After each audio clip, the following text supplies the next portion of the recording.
Hello everybody, I'm Paul Beckwith, and in this video I'm going to talk about a new paper that just came out that looks at agriculture around the world. So the title is Impacts of Climate Change on Global Agriculture, Accounting for Adaptation. So the paper looks at numerous regions around the world for 6 basic staple crops, and it looks at low, medium emission scenarios and high emission scenarios, and it accounts for producers trying to adapt to climate change by various methods, and it finds that we're going to have for sure deficits of food. We're not going to be able to grow enough food for people because of the changes from climate are far in excess of how we can adapt to it by various agricultural practices. So it's a very, very important paper, very significant paper since we're all eaters. Okay, so this is the paper, but before I go to this, on Twitter, this guy Ryan Katz-Rosine at University of Ottawa just posted this, and also on Blue Sky, I believe. He posted this thread about this important study published in Nature today. So it's open access. It was published actually Wednesday, June 18th. And impacts of climate change on global agricultural accounting for adaptation. Okay, so it's, I'll talk about his comments, which is a good sort of overview of the paper, and then I'll go into more details.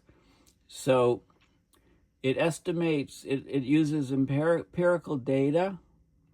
It looks at the impact of global producer climate adaptations on yields of 6 staple crops. It looks at 12,658 different regions of the world. It's a massive data source, data study. That covers 2/3, 67% of global crop calories. So it's a huge study, and it includes most of the world's food supply. And it tries to figure out not just how climate change will affect yields, but how, we can try to adapt. So adaptation and income growth can alleviate about 23% of global losses by 2050. They come up with 34% at the end of the century. That's with the high emission scenario. In a moderate emission scenario, the numbers are 6% and 12%, but we're going to see substantial losses of all crops except probably rice. So a couple criticisms are they use a high emission scenario while they also used a moderate one. And another criticism would be, often people say, well, what about the CO2 fertilization effect, right? More CO2 in the atmosphere, more rapid growth of plants, everything else being equal. Well, they considered this in their analysis. And they did a time series through to 2100, and they took into account yield changes due to CO2 fertilization, the impacts of climate change, changing temperature and precipitation, and the impacts of adaptation of producers. And they took that into account for the mid-emission scenario and the high-emission scenario. And here's the changes. The yields are dropping of all but rice, basically. Okay, so the results are grim. For all crops except rice, we estimate that warming will likely reduce global yields by 2050. The probability of loss ranges from 70% sorghum, to 90.946 for wheat. That's in the high emission scenario. And there's a general write-up here by CNN, and there's a link to the Nature paper. It's open source. So let's look at the CNN report, and then we'll look at the paper. So this is a CNN report from yesterday. Children born now may live in a world where the U.S. can only produce half as much of its key food crops. Okay, and this is showing, this is corn, of course, and cornfield, and it's also called, when agriculture people are talking about it is maize is the name that they use for the crop. So maize yields are one of the things that will plummet. So rising global temperatures are set to devastate food crops across the world. This is particularly alarming. Impacts are projected for the U.S., where the production of key crops could plummet 50%, half, by the end of the century, according to a sweeping new analysis. So of the many impacts of the fossil fuel-driven climate crisis, damage to the global food system is one of the most terrifying. So we're burning fossil fuels, but we're actually fossil fools ourselves. The overall impact of climate change on crops and how much can be offset by farmers' adaptations, it's been hard to establish and hotly debated. So this new analysis, this is 8 years in the making. They've been working on this analysis, and it's the first attempt to really tackle both of these problems of adaptation and changes to crops from climate change. So they looked at 6 crops. They looked at maize, which is the corn, soybeans, rice, wheat, cassava, and sorghum in more than 12,000 regions across 54 different countries around the world. These crops that they looked at provide more than 2/3 or 67% of humanity's calories. They measured how real-world farmers are adapting to climate change, from changing crop varieties to adjusting irrigation, to find the overall effect of global warming with that adaptation. And the findings are stark. Every 1 degree Celsius the world warms above pre-industrial levels is expected to drag down global food production by an average of 120 calories per person per day, according to the study that was just published Wednesday of this week. If the climate warms by 3 degrees, that's basically like everyone on the planet giving up breakfast. The world's currently on track for about 3 degrees by the end of the century. That's the claim here. Okay, I contest this statement. And in fact, I just did a video. I did a video 8 days ago where I showed this chart. And at 3 degrees Celsius, if you look at all the different data sets, we're going to cross 3 Celsius somewhere between 2054 and 2065.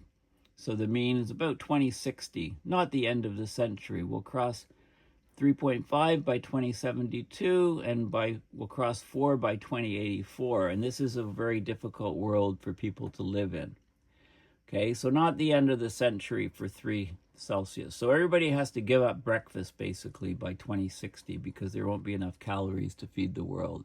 I mean, this is very telling data. Wheat, soy, and maize, they're high-value crops for a lot of the world, will be especially badly affected. Maize production could fall by 40% in the grain belt of the U.S., Eastern China, Central Asia, Southern Africa, and the Middle East. And I'll show you all the maps. Wheat production could fall by 40% in the U.S., China, Russia, and Canada. Soybean yields drop by 50% in the U.S. The only staple crop that might be able to avoid substantial losses is rice, because it can benefit from warmer nighttime temperatures to compensate. So this is an overall map this is percentage change in crop yield expected by 2100 for different crops. So cassava, so the darker the red, brighter the red, the worse the loss. Cassava, big losses in Africa. Maize, losses, but some gains in other places. Rice, big drops here, but rice is least affected. Sorghum, soybeans, and wheat. Okay, so they broke it down globally in all these different parts. Poorer parts of the world, where climate conditions are already fairly harsh, tend to be more adapted and better prepared for the impacts of the climate crisis. Agricultural systems in breadbaskets like the US and parts of Europe are optimized for the current temperate climate, so we'll be hit the hardest. Like the US, global warming will be particularly devastating for the US, where it's projected to reduce yields by 40 to 50% for all staple crops except rice. Places in the Midwest that are well suited for corn and soybeans will get hammered, Okay, so the corn belt in the US is likely going to vanish. It won't be a corn belt in the future. And they talk about yields of some foods in lower income countries, like cassava, for example, is pretty robust to droughts, but it's still adversely affected by extreme heat. Okay, so the world is heading on a very dangerous and risky and rough course in terms of our global food supply. The data is piling up. The politicians turned a blind eye. Land use is not altering fast or radically enough. Okay, so we've got a major problem. Houston, we have a problem. Okay, this is CNN. Now, I just want to briefly mention this guy, remind you of Norman Borlaug. If you haven't heard of him, it's time to read up on the Green Revolution and Norman Borlaug and his fight against global hunger. Why is this guy so important? Well, this guy is credited with saving over 1 billion people. Okay, so good Wikipedia page on him. If you save 1 billion people, you get a Wikipedia page. Okay, he was born in 1914, died in 2009, an American agronomist. He led initiatives worldwide that contributed to the extensive increases in agricultural production, termed the Green Revolution. He got numerous awards for his work. So he got the Nobel Peace Prize, the Presidential Medal of Freedom, the Congressional Gold Medal, one of only 7 people to have received all 3. He's called the father of the Green Revolution. He's credited with saving over 1 billion people worldwide from starvation. And that was back years ago when the population of the earth was, 3 billion, maybe 4 billion. So that's like a third to a quarter. You know, think of all the kids from those billion people, and, you know, we'd probably be up to 2 billion today, right? So, you know, saving 1 billion people in the 70s is much more significant than, say, saving 1 billion people today, right? Just do the numbers. Anyway, it's worth keeping this guy in mind. Just a couple other things. This is a longitudinal study. What that means is that it's a research design of a study. It involves repeated observations of the same variables over long periods of time. So they look at crop yields of all the different staples over long periods of time. That's why they call it a longitudinal study. You know, in North America, we're not so familiar with cassava, which is a starchy tuberous root of a tropical tree. It's used as food in tropical countries, but it needs careful preparation to remove traces of cyanide from the flesh. Okay, so this is what we're looking at here, cassava. And sorghum is a cereal grain belonging to the grass family. It's an important cereal crop. Okay, so here we have images of sorghum. Okay, so people in North America aren't so familiar with these two, but, you know, we are with the other staple crops. Okay, so let's have a look at what the paper actually says. Okay, so it was published online June 18th, just yesterday. Climate change threatens global food systems, but the extent to which adaptation will reduce losses remains unknown and controversial. Right? Even if you just look at U.S. agriculture, which is well studied, some people argue that adaptation will be widespread and climate damage is small. Others conclude that adaptation will be limited and climate damage is severe. And so they looked at all different scenarios, and they looked at the consequences overall of climate change on global agricultural productivity given adaptation. Okay, so they did the longitudinal study, measuring the same data over long periods of time on 6 staple crops. These crops span 12,658 regions. It's about 50 countries or so. They captured 2/3, 67% of the global crop calories. They estimated that global production declines 5.5 times 10 to the 14th kilocalories annually per degree Celsius global mean surface temperature rise. That's 120 kilocalories per person per day, or 4.4% of the recommended consumption of calories. That's per degree Celsius. So adaptation and income growth alleviate some of the global losses in 2050, 23%, a fifth, and about a third by the end of this century. Those numbers are lower, of course, with moderate emission scenarios, but there's going to be substantial losses that we can adapt to. And so it looks at how much they are, how many losses. Okay, of course, disruptions of the global food system owing to climate change threatens human well-being and social stability and cohesion around the world. But researchers lack a complete understanding of the magnitude and structure of potential impacts on food systems globally. Okay, so how well can we adapt? So this is a very important study that's been underway for 8 years, okay? And it looks at a high percentage of the food that's grown around the world. Previous analysis using process-based models have provided crucial insights into the potential impacts of climate on global food supply, right?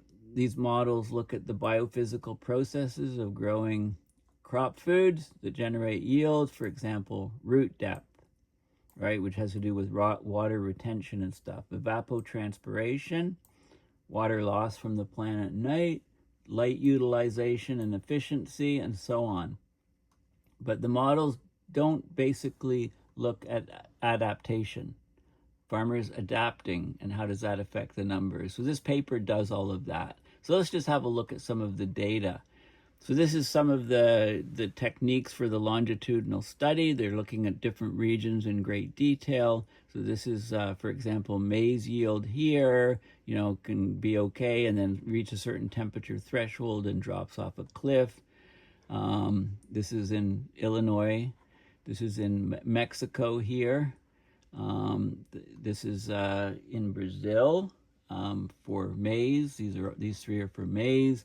They got rice here in China, and rice in India, and rice in Indonesia. The drops aren't as severe.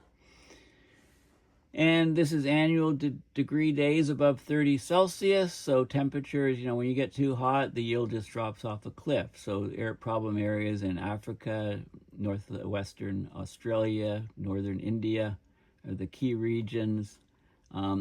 And then they have maps here. So this is how maize is expected to fare.